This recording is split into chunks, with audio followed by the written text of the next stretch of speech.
성경에 보면 하나님이 쓰시는 일꾼들에게는 광야가 있었어요. 예수님은 40일 금식기도, 또 바울은 3년 미디안 광야 시대, 우리가 그것만 알고 있는데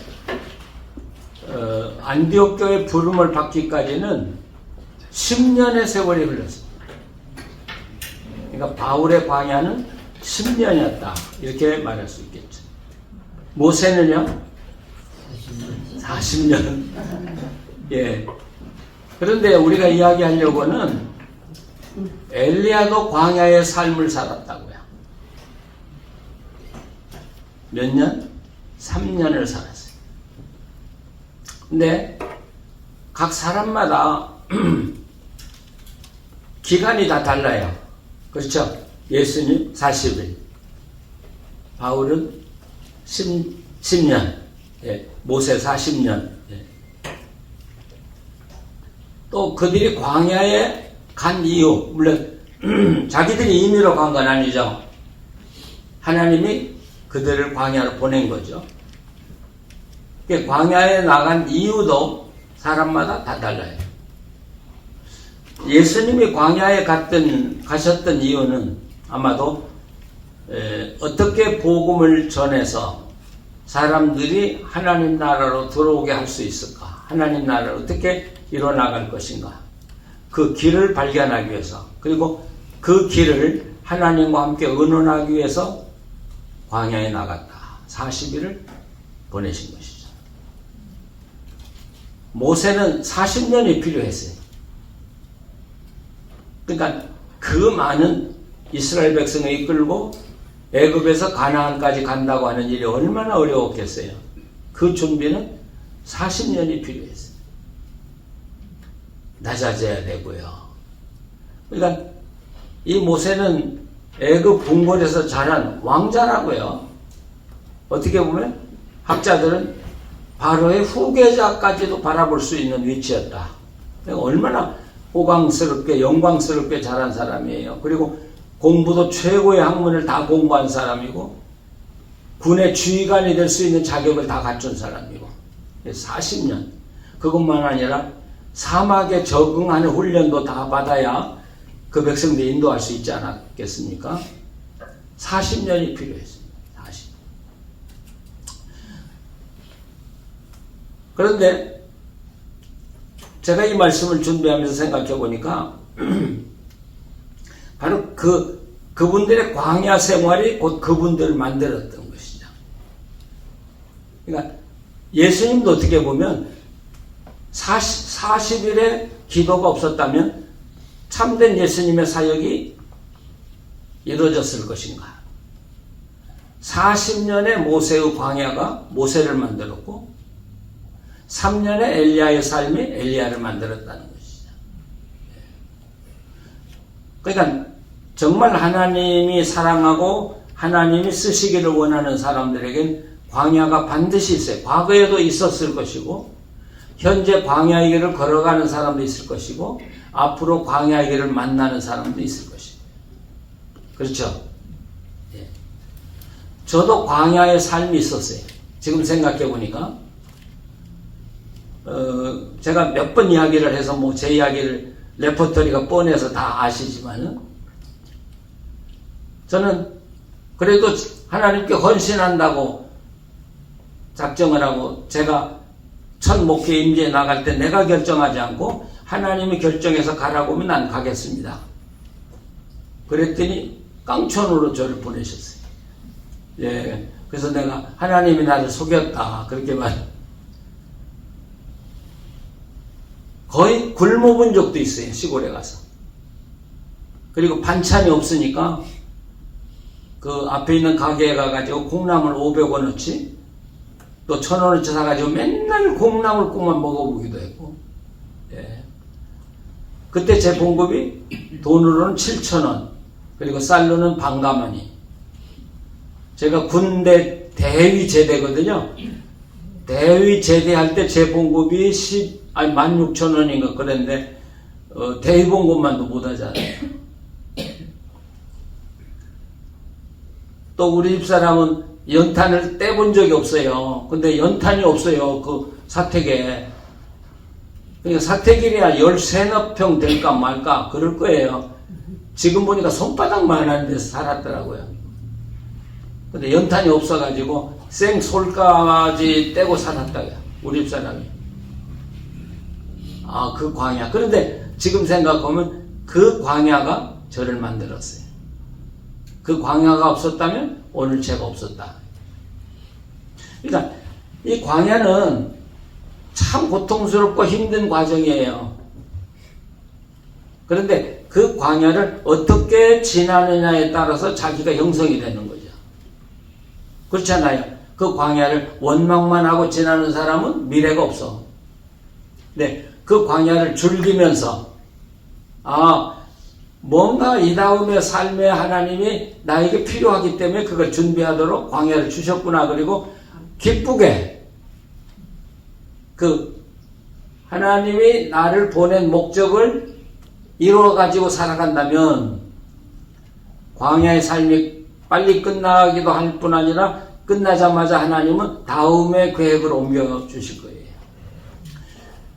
우리가 그 에녹이 300년 동안 하나님과 동행했다는 이야기 있는데 제가 지금 히브리어로 할라크라고 그렇게 기억을 하는데 그 단어는 뭐냐면 하나님이 원하시는 의도대로 따라서 300년 동안 충실하게 살았다는 그런 뜻이에요. 그냥 자기가 300년 견뎠다는 게 아니라 내가 어떻게 하면 하나님 뜻에 맞도록 살아갈까를 늘 연구하면서 그 뜻에 따라서 살아간 사람, 그게 동행이라는 뜻이에요. 자, 엘리야의 사막은 어딜까? 그 엘리야가요, 하나님의 명령을 받고 앞에 가서 외쳤잖아요. 내 말이 떨어지기 전까지는 지지 않을 때까지 비도 오지 않고 안개도 내리지 않을 것이다. 근데 이스라엘은 비가 안 와요. 예루살렘은 비가 안 와요. 북쪽의 사마리아는 조금 오지만 거기도 비가 거의 안 오는 데고요. 그러니까 거기는 뭘 가지고 먹고 사냐? 이슬을 받아서 먹고 살거든요. 저는 제가 새벽에도 끝나고 몇 분한테도 이야기했지만 요즘 우리 새벽기도 끝나고 안개가 자욱하잖아요. 기분이 좋아. 내가 예루살렘에 와 있는 기분이 나. 예루살렘은 그 안개로 먹고 살아요. 5시에 호텔에서 그 안개 보기 위해서 나가면 비가 축축하게 그 내린 것처럼 온 나무에 물기가 젖어가지고 물이 툭툭툭 떨어져. 그걸로 팔레스타인은 사는 거거든요. 그렇기 때문에 비도 안 오지만 안개도 내리지 않는다. 이것은 아주 절벽이죠. 이건 뭐 희망이 없는 거예요. 자, 그리고 가뭄이 오기 시작하니까 가뭄이 왔을 때 제일 먼저 어려움 당하는 사람이 누구예요? 엘리야예요. 엘리야. 왜? 집도 없잖아요. 음식 저장할 때도 없고 물 저장할 때도 없고. 저는 그런 사람들을 뭐라고 하냐면 공중에 나는 새라 그래요. 그냥 있으면 먹고 없으면 굶고 그렇게 살아가는 사람이 바로 선지자들이에요. 예언자들이고.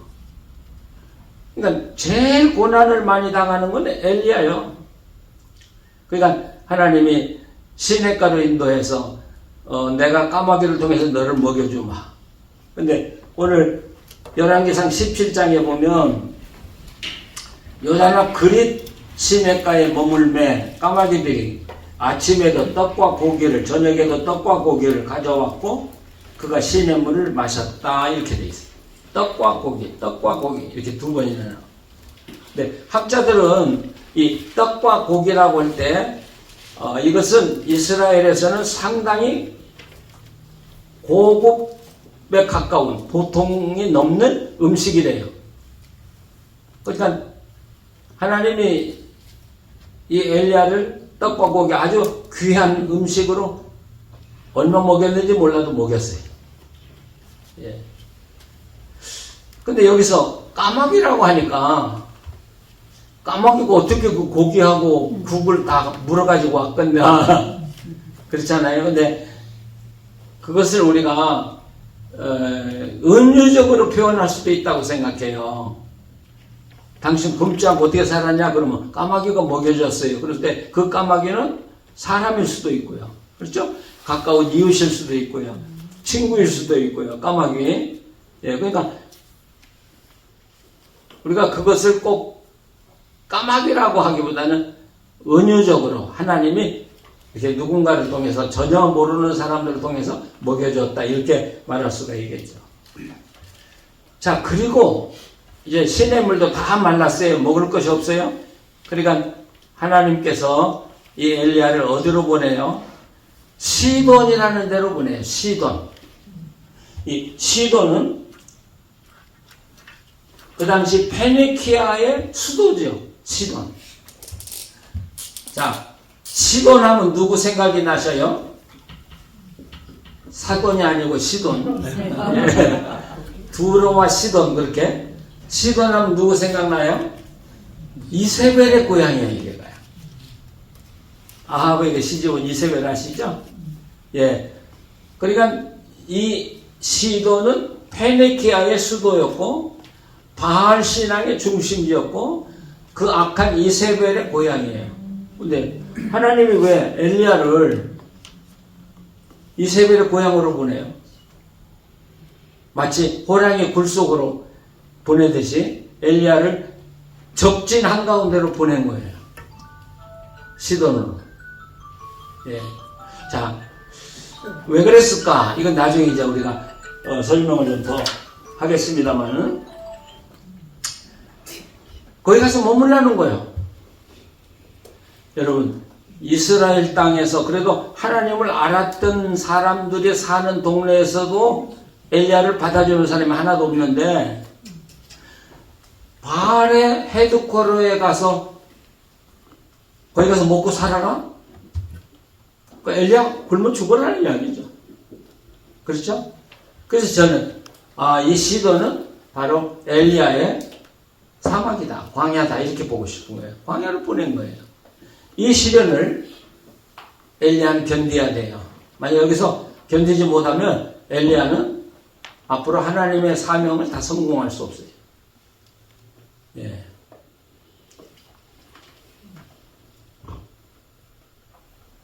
성문에 갔는데 한 과부가 나뭇가지를 줍고 있어요. 성경에서 이런 표현을 할 때 우리는 그냥 넘어가면 안 되고 머리로 그림으로 상상을 해보셔야 돼요. 성문에서 나뭇가지를 주었어? 그럼 그게 어떤 걸 상상하게 할까요?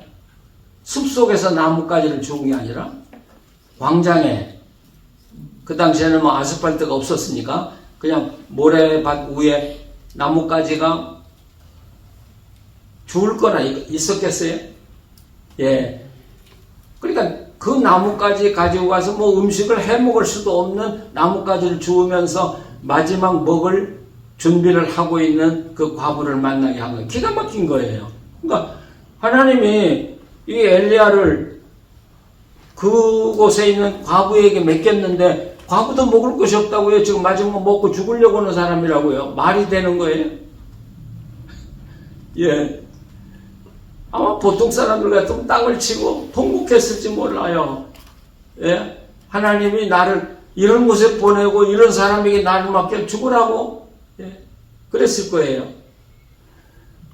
그런데 거기 이제 17절 이렇게 보시면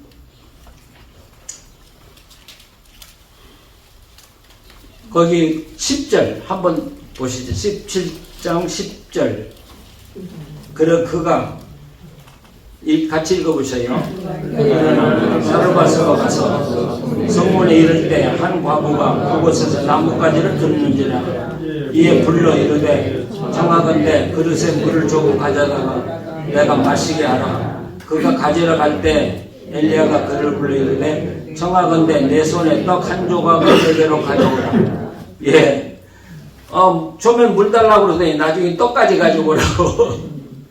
그러니까 거기 12절에 뭐라고 그래요? 그가 이르되 당신이 하는 여호와께서 살아계심을 두고 맹세하노니 나는 떡이 없고 다만 동에 가루 한 움큼과 병에 기름 조금뿐이라 내가 나뭇가지들을 주워다가 나의 아들들을 위하여 음식을 만들어 먹고 그 후에는 죽으리라. 야, 왜 하나님이 골라도 그런 집을 골라요? 아무것도 먹을 것이 없고 마지막 음식 지어서 마지막 자녀들하고 먹고 죽으려고 하는 집으로 엘리야를 보냈다는, 이게 광야예요. 그러니까 하나님이 여러분들을 훈련하고 단련시키고 그리고 하나님의 어떤 위대한 목적을 이루도록 준비하려고 한다고 할 땐 절대로 좋은 대로 안 보내요. 모든 게 다 갖춰진 대로 절대로 안 보내십니다. 어디에서도 경험할 수 없는 고통을 견디도록 우리를 보내시는데 그게 광야예요. 그게 광야. 가보시겠어요? 광야. 그런데 저는 그 시골에서 2년 6개월, 3년 다 안 채웠어요. 2년 6개월을 제가 지났는데 지금 생각하면 그때가 제일 행복했어요. 그때가 제일 행복했어요. 그러면서 그때 하나님이 우리를 어떻게 인도하시는구나 하는 것을 몸소 경험해보고 나서는 앞으로 사는 일이 두렵지가 않았어요. 하나님이 어려움에 나를 몰아넣으면 도리어 기뻐. 야, 왜? 이건 하나님의 다음의 계획을 위한 준비 과정이라고 생각하니까 여러분 얼마나 기뻐요? 그렇잖아요? 그래서 우리는 사실 하나님의 진리를 파악한다는 거, 하나님의 뜻을 파악한다고 하는 것은 말로 파악할 수 없는 것이고 내가 경험해 봐야 돼요. 예. 그래서 경험을 통해서 하나님의 뜻과 의지를 분명히 깨달은 사람은 어떤 어려움을 당해도 낙심하지 않아요. 슬퍼하지 않고요. 화내지 않고요.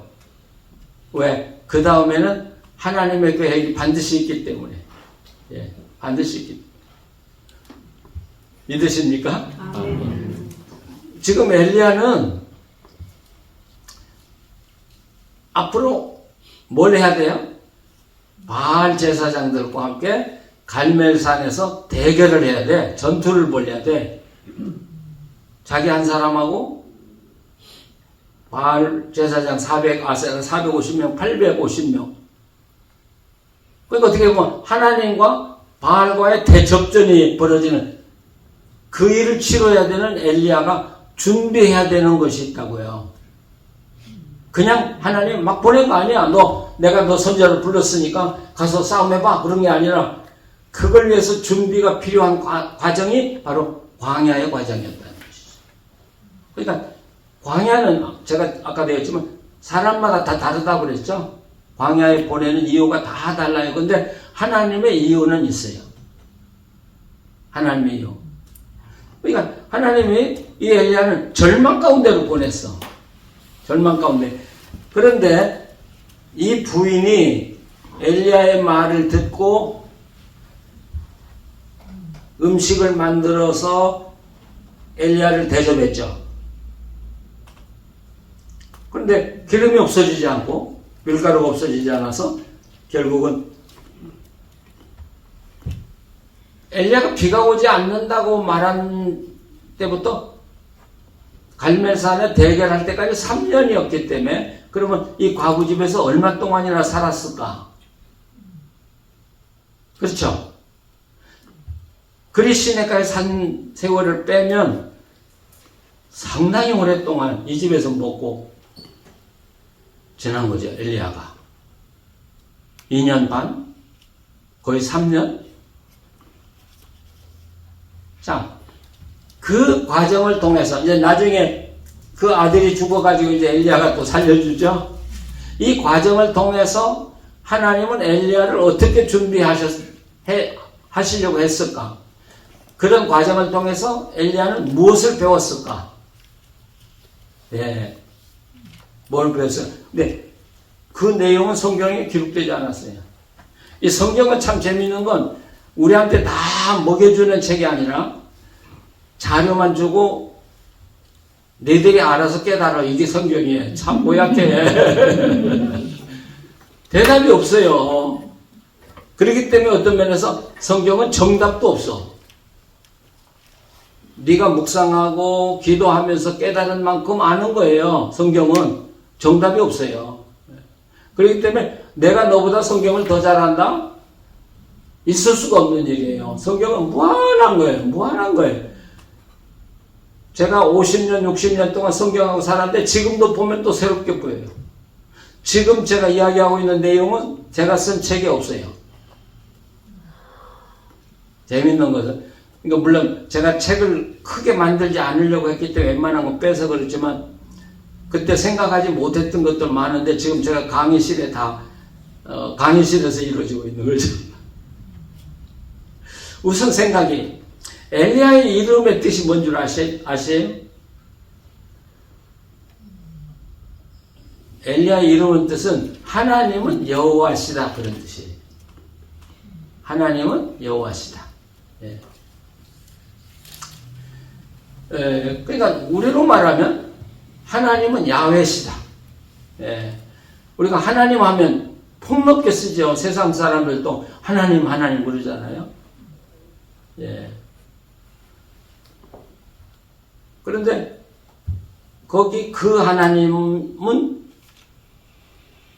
여호와라고는 특별한 이스라엘과의 관계를 갖고 살아가는 분이라는 뜻으로 여호와는 하나님이시다. 그래서 이 엘리야의 사적을 쭉 보면 여호와는 하나님이라는 말이 계속 나와요.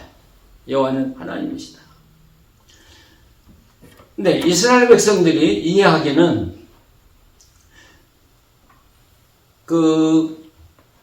지난 시간에도 이야기했지만 바알도 섬기고 하나님도 섬겨요. 이 이스라엘 사람들이. 그래서 거기 18장 21절을 한번 보세요. 18장 21절. 21절, 22절을 같이 한번 읽어보시죠. 엘리야가 모든 백성에게 가까이 나아가 이르되 너희가 어느 때까지 둘 사이에서 머뭇머뭇하려느냐. 여호와가 만일 하나님이면 그를 따르고 바알이 만일 하나님은 그를 따를지니라 하니 백성이 말 한마디도 대답하지 아니하는지라. 엘리야가 백성이 이르되 여호와의 선지자는 나만 홀로 남았으니 바알의 선지자는 450명이다. 여기 지금 오늘 여기 제가 읽은 21절이 엘리야 사건의 핵심 주제예요. 핵심 주제. 뭐라고요? 어느 때까지 둘 사이에서 머뭇머뭇하겠냐. 예. 둘은 누구예요? 하나님이냐 바알이냐. 이 사람들은 하나님도 섬기고 바알도 섬기고. 아시겠죠? 지금 제가 머뭇머뭇하다는 것은 이게 쩔뚝거리는 걸 이야기해요. 쩔뚝거리는 거.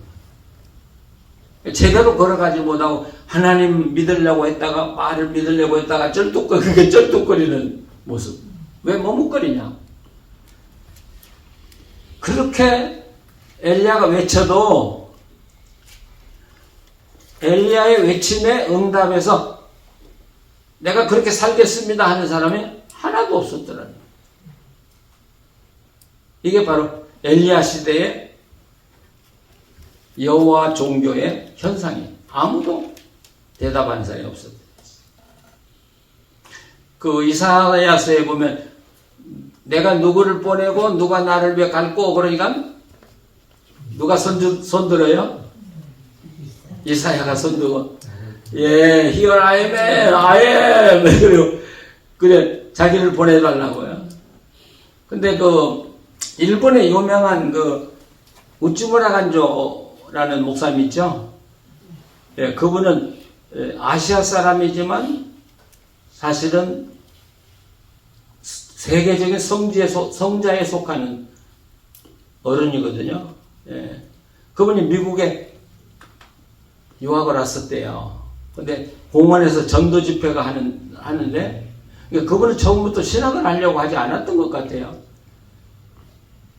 전도 집회를 하니까 간 거예요. 근데 이 부흥사가 설교를 하다가 이사야 말을 한 거예요. 누가 하나님을 위해서 나서겠냐? 하나님이 누구를 보내려고 하는데 누가 나서겠냐 하고 오니까 자기도 모르게 손을 들고 야 그래서 이분이 결국 신학을 하게 되고 정말 동양에서 자랑하는 성자가 된 것이죠. 예.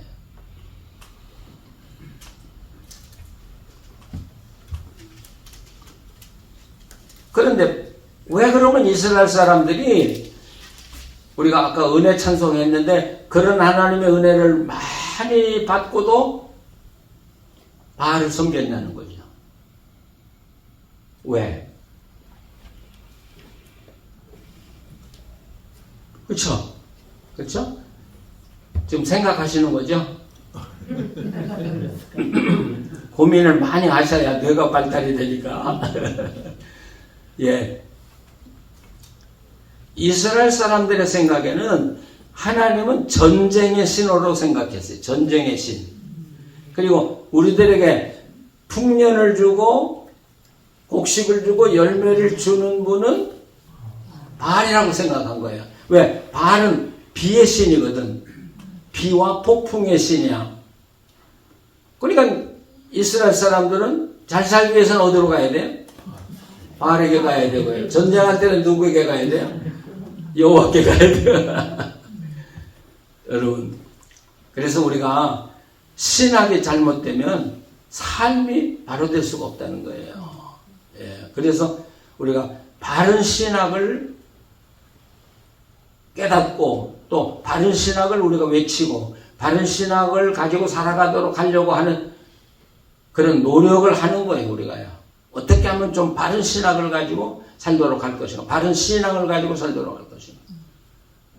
우리 목사님들 책임이 얼마나 중요한지 몰라요. 저는 목회할 때는 그거 몰랐어요. 그냥 목회하기 바쁘니까. 근데 은퇴하고 보니까 내가 망할 놈이야.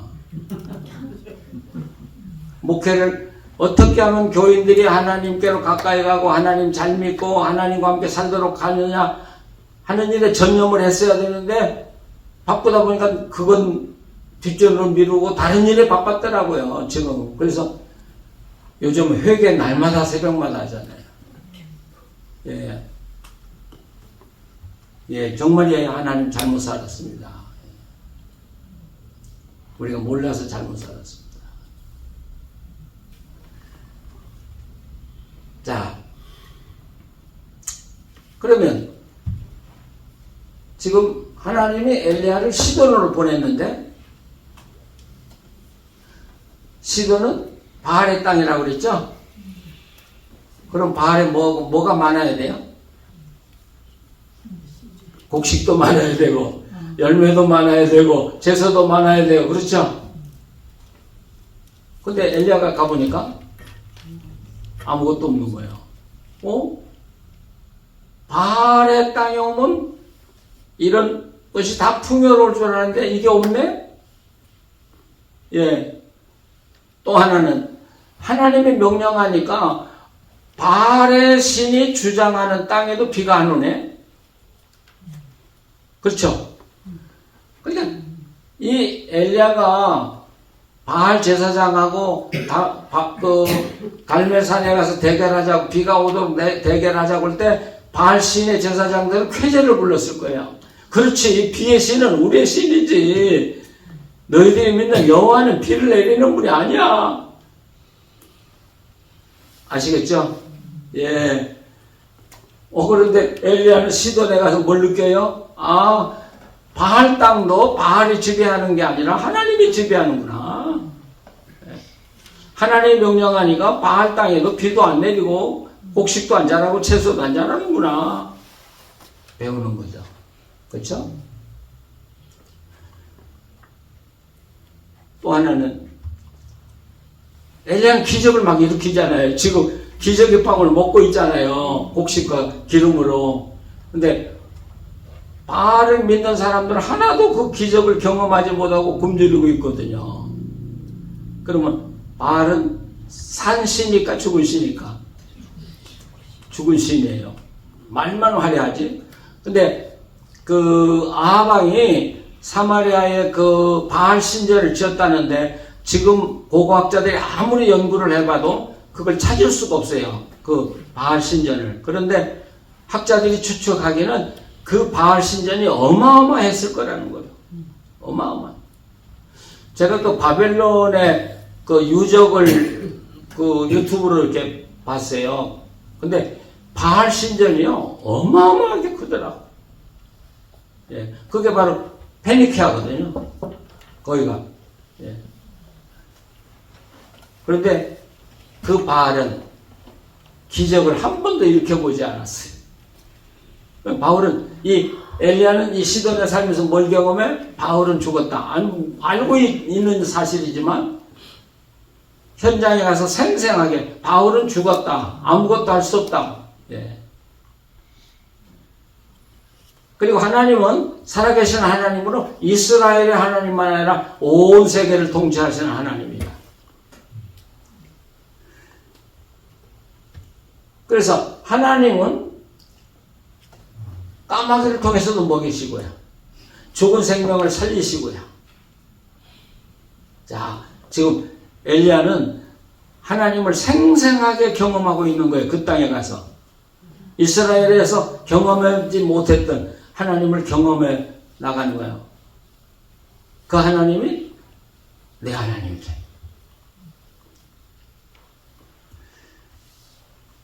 죽음의 한복판에서 생명을 선물로 주시는 하나님, 그분이 하나님 여호와시다. 자기 이름대로 하나님은 여호와시다. 거기서 확실히 얼마 동안 지났는지 몰라도 거의 3년을 지나고 엘리야는 간이 부어가지고 나온 거예요. 두려울 게 있겠어요?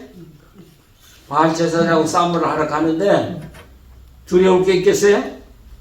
살아계신 하나님을 경험했는데 당당하게 마치 모세가 광야에서 여호와를 만나고 지팡이를 들고 애굽에 걸어갈 때 바로를 만나러 갈 때 그 당당함 같은. 그래서 제가 그랬죠. 우리의 광야는 그 광야를 하나님이 의도한 대로 잘 견디고 이긴 사람들은 하나님을 모시고 마치 모세가 지팡이를 들고 가듯이 걸어가기 때문에 두려움이 없고요. 담대함이 있고요. 확신이 있고요. 자신만만하고. 그래서 이 시돈에서 엘리야가 돌아와서 누구를 바로 찾아가요? 아합을 찾아가요. 왕을 찾아가요. 왕궁을 향해 가는 거야. 모세가 마치 애굽 왕궁을 쳐들어가듯이. 거기서 누구를 만나면 그 오바댜 왕궁의 내무장관이라, 그러니까 그 바알의 왕궁을 다스리는 장관이니까 우리로는 뭐라고 표현해야 될까? 우리로 말하면은 비서실장도 아니고 어쨌든 왕궁의 모든 살림을 책임진 사람이 오바댜인데 이분은 하나님의 사람이야. 근데 지금 아합 밑에서 일을 하고 있어요. 여러분 한번 상상을 해보세요. 오바댜는 좋은 사람입니까? 나쁜 사람입니까?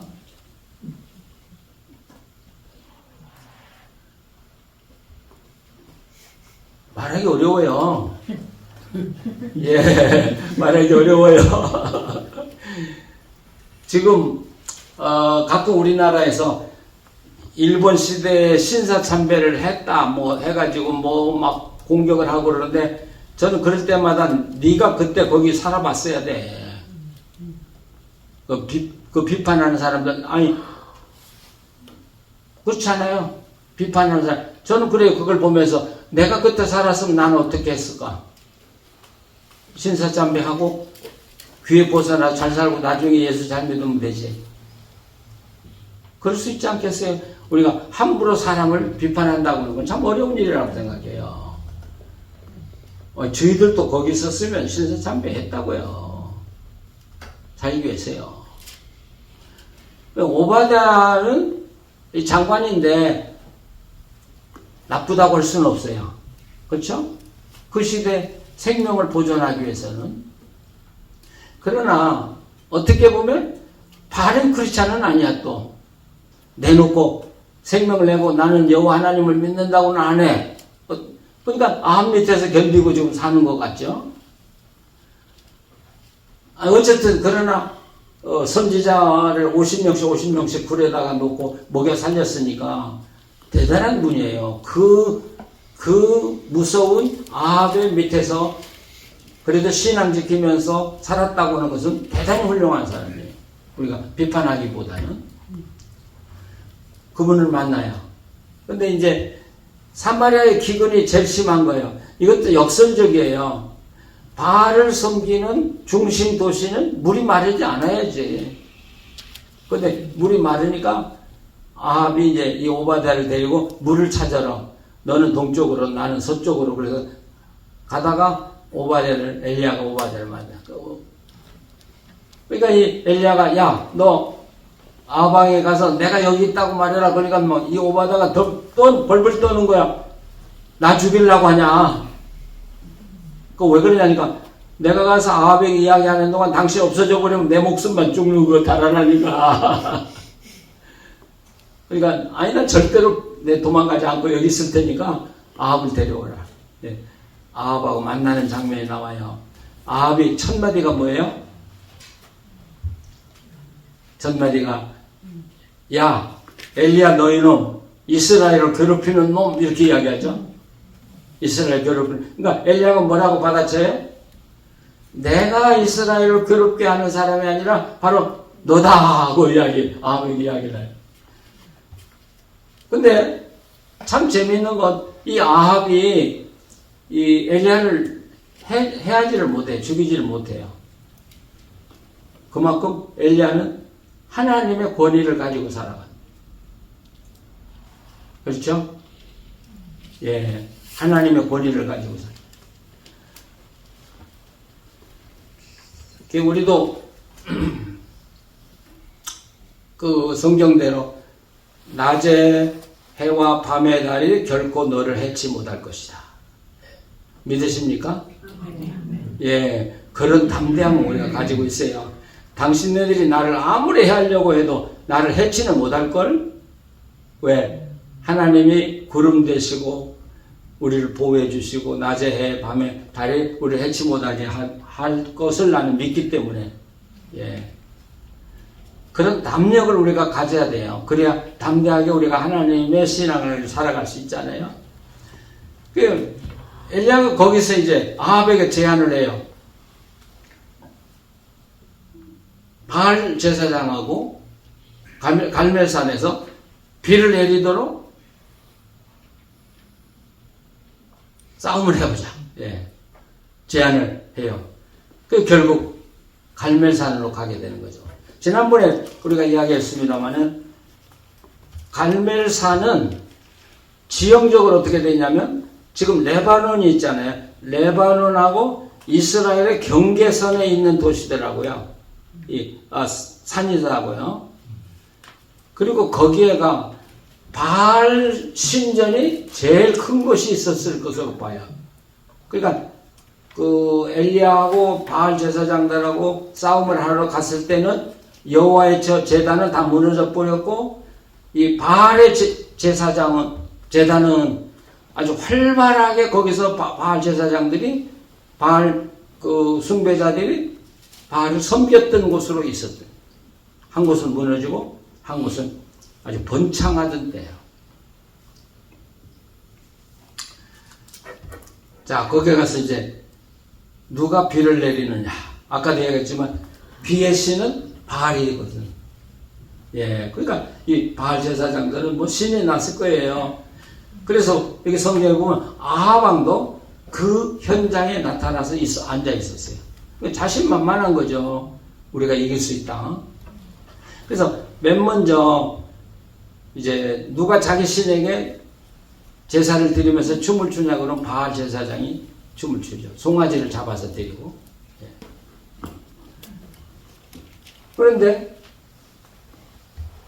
아침부터 오후까지 아무리 춤을 추고 노래를 부르고 바알 신을 불러도 응답이 없죠. 아니, 죽은 신인데 무슨 응답이 있겠어요? 죽은 신인데. 그러니까 이제 엘리야 차례가 왔죠. 그런데 엘리야가 그 비가 내리도록 하기 위한 좀 싸움을 하는데 첫 번째 하는 행동이 뭘까요? 기도일까요? 아니, 이런 건 우리가 좀 자세히 보셔야 돼. 그래서 18장 30절, 31절 보시죠. 30절, 31절. 같이 한번 읽으셔요. 엘리야가 모든 백성을 향하여 이르되 내게로 가까이 오라. 백성이 다 그에게 가까이 가면 그가 무너진 여호와의 제단을 수축하되 야곱의 아들들의 지파의 수요를 따라 엘리야가 12개 취하니 이 야곱은 옛적에 여호와의 말씀이 임하여 이르시기를 내 이름을 이스라엘이라 하리라 하신 자더라. 이렇게 돼 있어요. 기도하기 전에 엘리야가 한 행동은 기도가 아니었어요. 제단을 수축하는 일이었어요. 자, 왜 제단을 수축하는 일이 더 급해요? 자, 이 이야기는요, 오늘 우리의 기도하고도 해당이 되는 이야기예요. 우리가 정말 다급하고 어려운 일 당하면 무엇부터요, 우리는? 기도해. 그런데 오늘 본문 보면 기도가 먼저가 아니더라는 거죠. 기도가 필요한 게 아니더라는 거예요. 그럼 뭐가 필요해요? 당신의 영혼에 무너진 제단을 수축하는. 다시 말하면 기도보다 먼저 항상 앞서야 되는 건 하나님과의 나와의 관계의 회복이라는 거예요. 예. 하나님과 나와의 관계 회복. 제가 어려서 들은 이야기 가운데 하도 재미가 있어서 지금 안 잊어버리는 게, 어느 시골에 좋은 사람이 이제 도회지에 갔어요. 근데 어두워지니까 아무것도 없는 데서 불이 쫙 나오거든. 자기 동네는 그게 없어. 그러니까 이 사람이 꾀를 생각한 거야.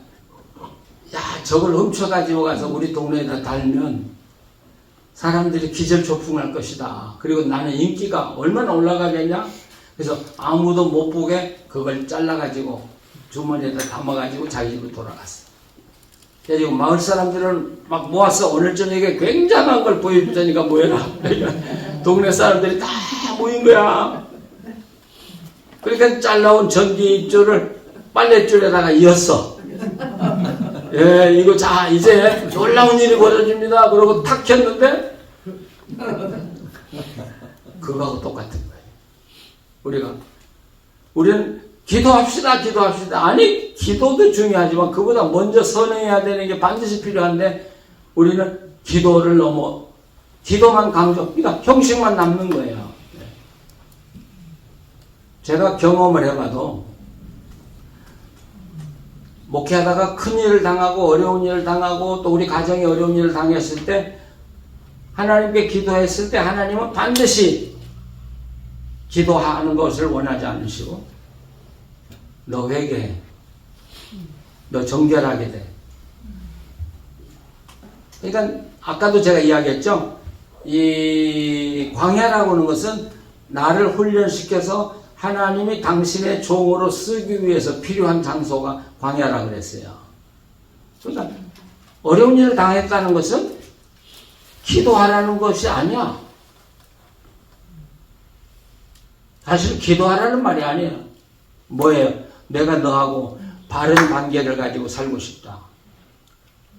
하나님과의 바른 관계로 오도록 우리를 초청하는 것이 고난이란 말이에요. 그러시죠? 자, 엘리야가 그걸 정확하게 보여주는 거야. 기도해야 돼, 지금. 바알 제사장을 이기려면. 근데, 기도는 뒷전이고, 제단을 수축하는 거예요. 느긋하게 수축을 하는 거예요. 그 사람들은 속에 탔을지 몰라. 저 양반 뭐 하는 거야, 지금. 빨리빨리 기도해야지. 근데 급한 게 아니야. 엘리야는 수축하고요. 제단을 쌓고요. 그리고 보면, 물을 얼마나 갖다 채워 부었는지, 거기 35절에 보면 물이 제단으로 두루 흐르고 도량에도 물이 가득 찼더라. 그리고 저녁 소재 드릴 때 선지자 엘리야가 나아가서 말하되, 이제 여러분, 그러면 엘리야가 기도를 시작한 시간이 언제라고요? 저녁 소재 드릴 때야. 그러면 저녁 해가 다 저문 때라고요. 저문 때라고요. 그러면 아침부터 해가 저물 때까지 뭐 했어요? 제단 수축하고요. 물 갖다 붓고요. 뚱딴지 같은 일만 하고 있네. 엘리야는. 예. 저는 은퇴하고 살면서 뭐가 믿음의 지름길이냐 하는 걸 배운 거예요. 그때야. 뭐가 믿음의 지름길이냐. 하나님과 함께 살아가는 가장 지름길이 뭐냐. 아니요. 절대 늦은 게 없어요. 예, 늦은 게 빠른 거야. 예, 하나님과의 관계만 이루어지면, 그렇잖아요? 이 안에다가 굉장히 값비싼 기계 다 모아놓고 기계가 돌아가게 하는 건 한순간이면 돼요. 다 준비된 기계를 전기 프로그에 꽂기만 하면 돼. 그러면 기계가 팍 돌아가. 근데 아무리 다른 것에 열중했다고 할지라도 프로그가 되지 않았다면 그건 기계가 돌아가지 않는 것이죠. 하나님하고 함께 살아보니까 그게 믿음의 비밀이더라고요. 이해가 되시죠? 예. 그러니까 어떻게 보면 기도라고 하는 건 그걸 이루기 위해서 하는 기도가 아니더라는 거예요. 하나님이 원하는 건 그건 내 고난이고, 너는 이 고난을 통해서, 이 기도 제목을 통해서 너하고 나하고 가까워지기를 나는 원해. 그래서 오늘도 저희가 우리 집사람하고 밥 먹으면서 그 이야기예요. 우리 가정에 어려움이 왔다는 건 우리 모두를 하나님 앞에 정결하게 세우기 위해서, 정말 하나님이 자랑하는 가정을 만들기 위해서 우리에게 이 어려움을 주신 거지. 그렇기 때문에 이 어려움은 축복이다. 그래서 조금 힘들고 어려운 일만 당하면 우리 둘이 회개 기도하는 거예요. 우리 회개 기도하고, 우리 자녀들에게 정결해라, 성결해라, 하나님 원하는 게 그거다. 예. 이야기도 제가 참 많이 했죠. 저희 큰아들이 지금 여기 신학교 총장으로 있는 우리 제임스 목사가 이 방광암으로 아팠잖아요. 갑자기 운전 졸업하고 달라스에 왔는데 제 방에서 보니까 걔 얼굴이 노랗고 이상해요. 깜짝 놀랐어요. 네 얼굴이 왜 이러냐. 그러고 와서 병원에 빨리 가라 해서 병원에 가서 보니까 방광암이 9cm나 되는 거예요. 얼마나 커요? 그것도 몰랐어요. 그냥 박사학위 공부하느라고 피곤해서 결국 그래서 얼굴이 그런 줄 알았지. 하여튼 생략하고요. 근데 한국에 강의하고 이제 LA에 들렸다가 아들이 LA에 사니까 달라스 오잖아요. 가서 한 며칠 잘 지났어요. 근데 제가 달라스에 돌아왔는데 전화가 온 거예요. 아버지, 내가 못 일어나요. 안준배가 돼버린 거예요. 근데 제가 목회하면서 보니까 그 질병은 걷지를 못함으로써 죽기 시작하더라고요. 그러니까 방광은 못 걸으면 죽어요. 제가 목회하면서 많이 봤거든요. 그러니까 우리 아들이 못 걷는다 그러니까 얼마나 제가 LA 뛰어갈 수는 없고요. 예.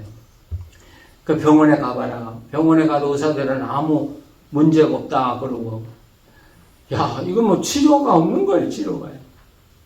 우리 둘이는 기도밖에 없잖아요. 근데 이제 또 낮에는 교인들이 제가 이제 서울에서 왔다고 또 점심 먹자고 그러면 가서 또 먹고 웃고 교인들하고 와서 또 와서 이제, 근데 하나님은 그게 아니더라고요. 너 내 앞에서 성결해. 그게 하나님이 저한테 요구한 거예요. 기도하니까, 아니, 아들 병 고치는 게 급하지, 성결이 급해요. 근데, 너 성결해. 그리고 회개해. 그리고 성경을, 요엘서를 읽어보라는 거예요. 예. 읽어보니까 다른 때는 몰랐는데, 회개하라는 말이 그렇게 많이 나오는지 몰랐어요. 그래서 다른 기도 하나도 안 하고, 우리 둘이 매번 회개했어요. 예, 회개하고, 성결하게 해달라고 하고, 뭐, 고쳐달라 소리는 이제 뭐, 다 들어가 버리고요. 성결을 위해서만 기도했어요. 근데, 한 일주일 기도하니까, 하나님이 이제 됐다. 네 아들 고쳐서, 네 품에 안겨주마. 딱 그러시는 거야. 고쳐달라고 안 했다니까요. 그냥, 하나님 앞에서 내가 성결하게 살겠다고만 했지. 그러니까 고쳐서 제품에 안겨준다고 하니까 제가 전화했죠. 야, 너 일어났냐? 그러니까 아니요, 지금 못 일어났어요.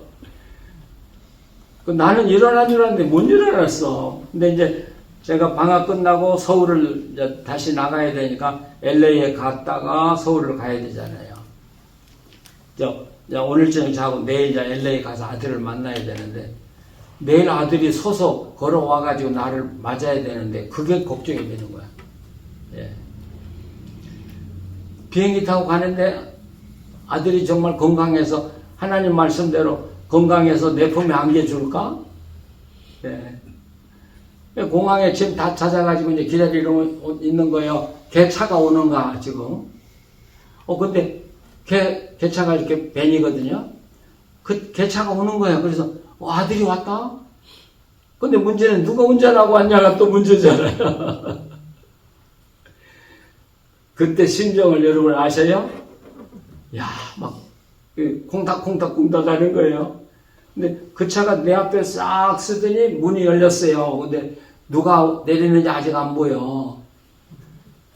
근데 건장한 청년이 걸어서 제 앞으로 이렇게 오는데 그게 아들이야. 예. 야, 그래, 뭐, 안아줬지. 그리고 지금 12년이 지났죠. 지금 12년. 근데 아들이 저보고 그러더라고요. 하나님이 고쳐준다고 했어요. 예. 근데 지금까지 정말 기적 중의 기적. 예. 하나님. 제가 기도해서 고쳤다는 이야기 하려는 게 아니에요, 지금. 예. 여기, 그래서 저는, 이 강의를 위해서 제가 다시 이 본문을 읽다가, 이 구절이 저한테는 제일 감동적이에요. 예. 하나님과의 관계 회복이, 그게 하나님 원하는 거예요. 그게 하나님. 예. 그래서 수축하고, 뭐, 그 다음에 비가 오는 건 뭐 문제가 없잖아요. 그래서, 그리고 이제 그 37절의 기도 내용이 이제 나와요. 자, 37절 한번 보셔요. 여호와여, 내게 응답하옵소서, 내게 응답하옵소서. 이 백성에게 주 여호와는 하나님이신 것과 주는 그들의 마음을 되돌리는 신 줄을 알게 하옵소서. 여기 비 내리게 해달라고 안 했어요. 그렇죠? 그래서 우리가 하나님하고 함께 살 때 믿음의 단수도 좀 높아야 돼. 그냥 어디 아프면 하나님 이거 고쳐주세요. 그런 정도가 아니고 우리는 차원이 높은 경지에서 하나님 앞에 기도하고 하나님과 교제하고 살아갈 때 하나님 우리에게 형통을 주시는 거예요. 형통. 예. 믿으시죠? 네. 그래서 제가 늘 감사하는 게 예. 저는 목회를 신학교에서 배운 게 아니라 성경을 통해서 배웠어요. 예, 목회하는 법을 배웠어요.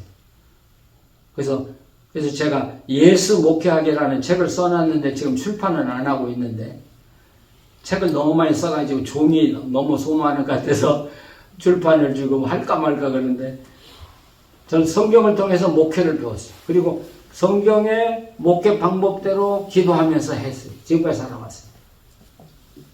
예, 그러니까 제가 정말 순탄한 목회도 했고 또 큰 교회를 할 수 있었던 건 제가 지혜가 아니고 제가 한 게 하나도 없어요. 예. 글쎄요. 그러면 당신은 하나님과 바른 관계를 가지고 살았냐?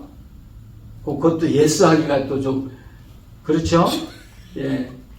그러니까 예스하고 싶어요. 그런데 하나님도 그렇게 나를 인정할까? 거기에는 나도 몰라. 그래서 예스하기가 힘들어요. 어쨌든 하나님이 하라는 대로 살아보니까 내가 힘쓰지 않았는데도 교회는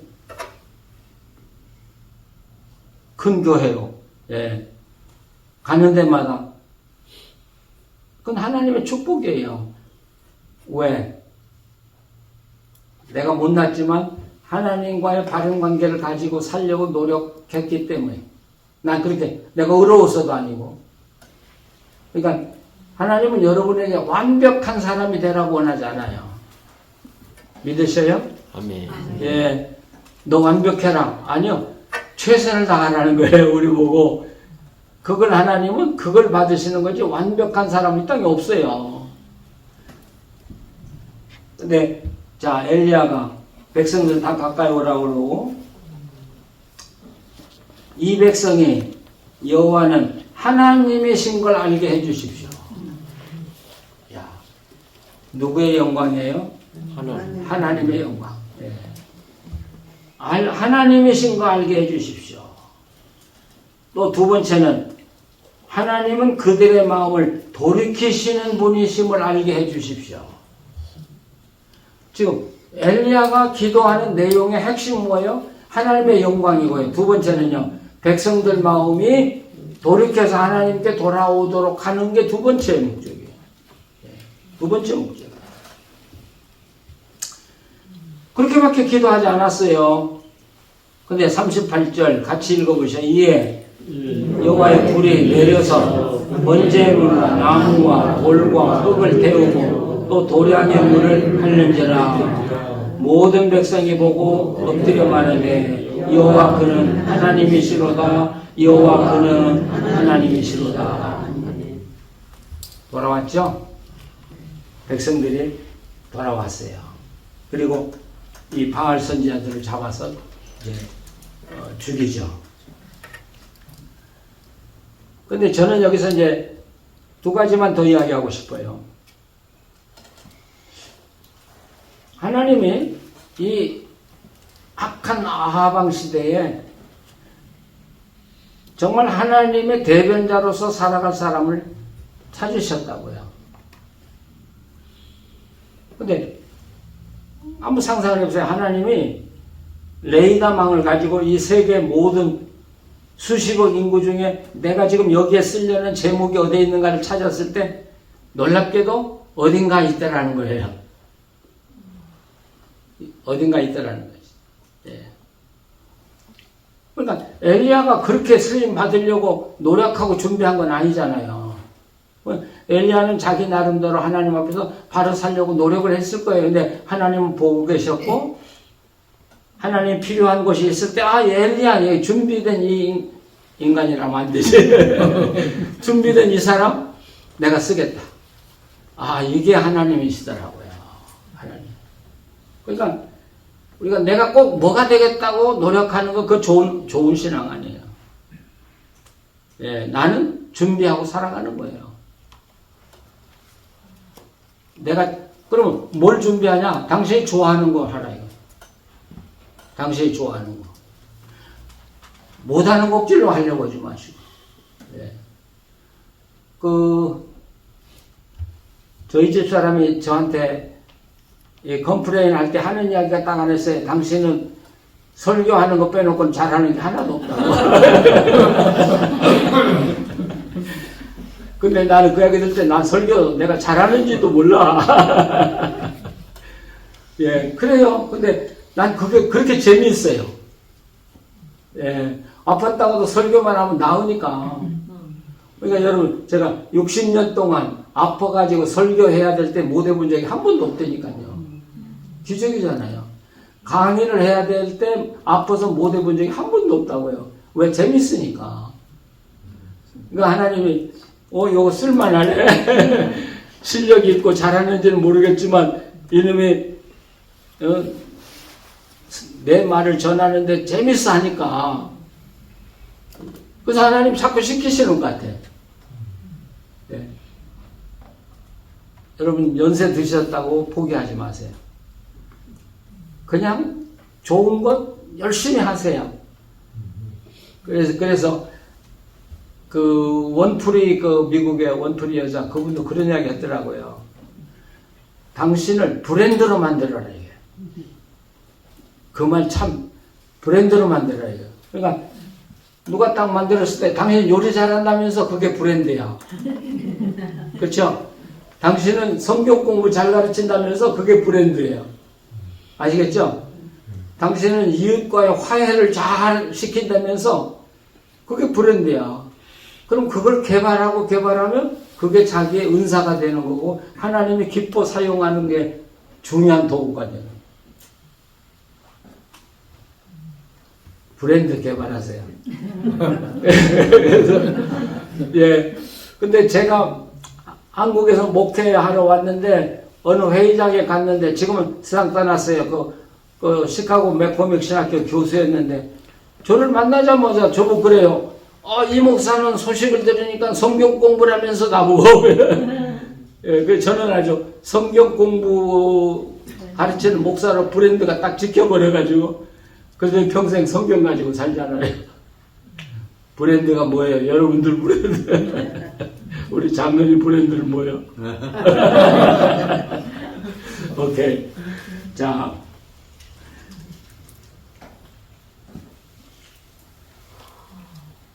그리고, 이 엘리야도 앞에도 이야기했지만 자기가 그렇게 하나님에게 쓰임을 받으리라고 하는 걸 전혀 몰랐다. 그냥 자기가 그렇게 하고 싶어서 하나님 앞에서 살아간 거예요. 예. 근데, 제가 출애굽길에 있다가 출애굽기 3장에 가시나무 떨기에서 모세를 부르는 음성이 나오죠? 모세야, 모세야. 근데 거기를 읽는데 갑자기 막 방 안에 모세를 부르는 막 음성이 막 와 들리는 거예요.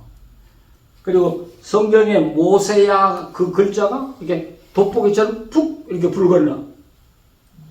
그때 전 깜짝 놀랐어요. 이 세상은 하나님의 사람을 부르는 소리로 가득 찼구나.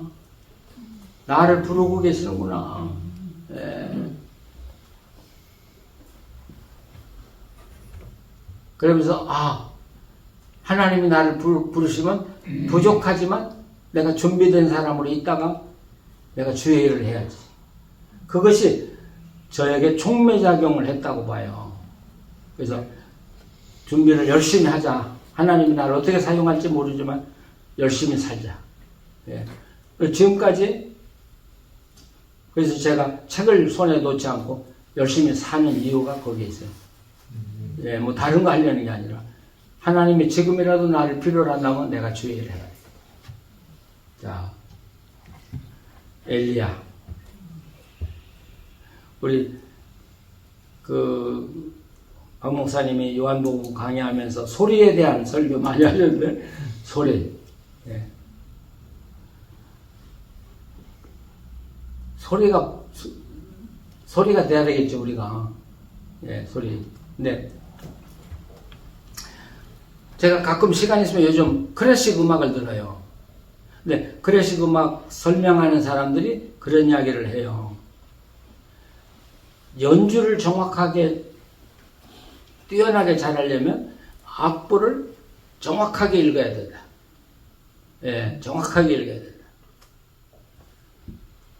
그러니까 결국 연주가는 악보를 리딩을 얼마나 잘했냐는 거예요. 그러니까 그 작곡자의 의도를 정확하게 100% 이해하는 사람이라면 연주가 100%가 된다. 그렇죠? 그러니까 소리도 거저되는 게 아니라고요. 제가 그 이야기 하려는 거야. 좋은 소리가 되려면 어때요? 작곡자의 의도를 100% 읽어야 된다니까. 우리의 작곡자는 누구셔? 하나님이에요. 예. 그리고 우리가 설교에서 계속 들었지만 소리는 한 번 소리 내면 본체는 없어져 버려요. 남아있지 않아요. 그냥 소리하고, 가수가 노래하고 그냥 무대에 그냥 서 있나요? 그냥 사라지면 소리만 남지. 그렇죠? 엘리야는 바로 그런 사람. 소리. 정말 하나님의 소리. 예. 자, 그래서 연세가 많든 적든 내가 많이 배웠든 적게 배웠든 아무 상관이 없어요. 교회 오래 다녔든 또 최근에 나왔던 간에 아무 상관이 없어요. 하나님 즐거워하시고요. 예. 그냥 하나님하고 함께 사는 즐거움으로 사시는 거예요. 예. 그리고 주님이 나에게 어떤 사명을 주면 그게 좋건 나쁘건 나한테 힘들건 힘들지 않고 간에 내 역량이 감당할 수 있는지 없는지 그것도 문제가 아니고요. 그냥 하나님 우리에게 어떤 사명을 주셨다면 우리가 대답할 수 있는 단어는 딱 하나밖에 없더라고요. Yes. 예, 하나님 하겠습니다. 나는 하겠다고만 하면 그걸 하도록 하시는 분은 하나님 다 공급해 주셔. 우리의 필요한 거. 그래서 사도행전에 성령이 말하게 하심을 따라라는 단어가 중요한 단어인데 그 따라가 inable이라는, 전에는 못했는데 하나님이 하라고 해서 해보니까 다 됐다. 그 이야기를 inable이라고 하는 단어가 거기 영어로 써졌는데 우리는 그걸 따라라고 번역이 되니까 그 본 의미를 살리지 못했어요. 하나님하고 살면 참 좋은 게 못해도 돼요. 돈 없어도 되고요. 지식 없어도 돼요. 예스만 하면 하나님 그 다음부터 다 책임져 주시고 모자란 건 다 보태주시고 우리로 하여금 일하고 살게 해주시는 거예요. 그래서 하나님은 우리를 위대하게 만드셔서 그래서 하나님의 영광을 받으시는 것이죠. 네. 자, 기도하시겠습니다. 하나님, 질문 하나 있는데. 예. 아까 말씀 중에 그 일본의 우찌무라 간조가 예. 미국에 유학 와가지고 미국에서 신학을 하고 가신 분인데 왜 그분의 신학 노선이 무교회주의로 예. 흘러가지고 우리나라 유학생 중에 그 김교신 선생이나 함석선 그렇죠, 선생 같은 분들이 우찌무라 간조의 그 1등 제자가 됐습니다. 그런데 책을 읽어보니까 우찌무라 간조 선생은 자기는 무교회주의자가 아니라고 이야기를 했고요. 그래서 이제 우찌무라 선생을 따라다니면서 우리는 무교회주의자다 한 제자가 하나 있었는데 그 우찌무라 간조 선생이 그 사람을 향해서 너는 내가 죽거든 내 상여들을 따라오지 말라고까지 했어요. 그러니까 뭔가 잘못 전달이 됐던 것 같아요. 그러니까 교회가 무교회가 아니고 예. 교회가 새롭게 혁신을 해야 된다는 이야기를 했는데 그걸 무교회주로 받아들였던 것 같아요. 우리나라의 김교신 선생 같은 사람도 그 따님이 여기 저 나고나 우대 와 사신다고 그러는데 예. 그래서 우리가 누구의 말을 인용할 때는 그 의도를 정확하게 파악하고 말할 필요가 있다고 저는 생각을 해요. 예. 자, 이제 진짜 기도해요. 예, 하나님 감사합니다. 엘리야처럼 그가 뭘 알았고 뭘 가졌는지 모르지만 하나님의 손에 잡혔을 때 하나님의 능력으로 위대한 인생을 살았던 것을 우리가 보면서 우리 자신을 다시 한번 하나님께 드립니다. 우리는 아무것도 가진 것이 없습니다. 아는 것도 없습니다. 힘도 없습니다. 그러나 하나님의 손에 붙잡혀서 살아갈 때 하나님이 하시고자 원하는 일을 하도록 인도해 주실 줄로 믿습니다. 우리 생애가 하나님께 영광 돌리는 생애가 되게 하시고 하나님을 자랑하며 높이는 삶 살게 하여 주시옵소서. 그래서 우리 가정에서나 또 우리 교회 생활에서나 어디에서나 하나님이 주시는 풍족한 은혜를 누리면서 또 나누면서 살아갈 수 있는 우리 한 사람 한 사람 되게 하여 주시옵소서. 예수님의 이름으로 기도합니다. 아멘.